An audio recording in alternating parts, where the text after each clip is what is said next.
السلام علیکم۔ پاکستان اور نیوزی لینڈ کے درمیان میں چیمپئن ٹرافی 2025 میں آج پاکستان کا میچ ہے۔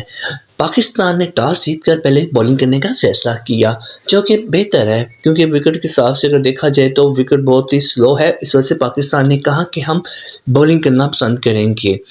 شاہین کا اوور تھا، دوسری بال پہ نیوزی لینڈ کے کھلاڑی نے جب مڈ آف کی طرف شاٹ لگائی تو فخر زمان بال کی طرف دوڑ رہے تھے، ساتھ ہی وہ ان کو انجری کا شکار ہو گئی۔ ان کے رائٹ سائڈ پہ انجری تھوڑی سی ہوگی جس کی وجہ سے وہ میدان سے باہر بیٹھ گئے، ان کی جگہ پہ کامران غلام فیلڈنگ کرنے کے لیے آئے ہیں۔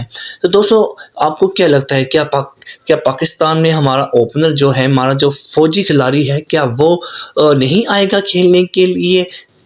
یہ جاننے کے لیے دوستو آپ بالکل ٹینشن نہ لیں، کیونکہ پاکستان میں فخر زمان ہی سب سے مین کھلاڑی ہیں جنہیں پرفارمنس کرنی ہے بہت ہی زبردست، انشاءاللہ وہ کرے گا۔ تو آپ کی طرح سے ہم یہ بتا دیں کہ وہ واپس آ گئے ہیں میدان میں، اور وہ فیلڈنگ کرنے کے لیے 35 اوور پہ وہ آگے ہیں، اور وہ کہہ رہے ہیں میں ٹھیک ہوں، مجھے کوئی انجری ایسی نہیں ہوئی، میں پہلے سے بہتر ہوں، اور میں پاکستان کے لیے پریزنٹ کروں گا، اوپنر جاؤں گا، اور میں انشاءاللہ تعالی پاکستان کو میچ جتواؤں گا ہر حال پہ، چاہے کچھ بھی ہو جائے۔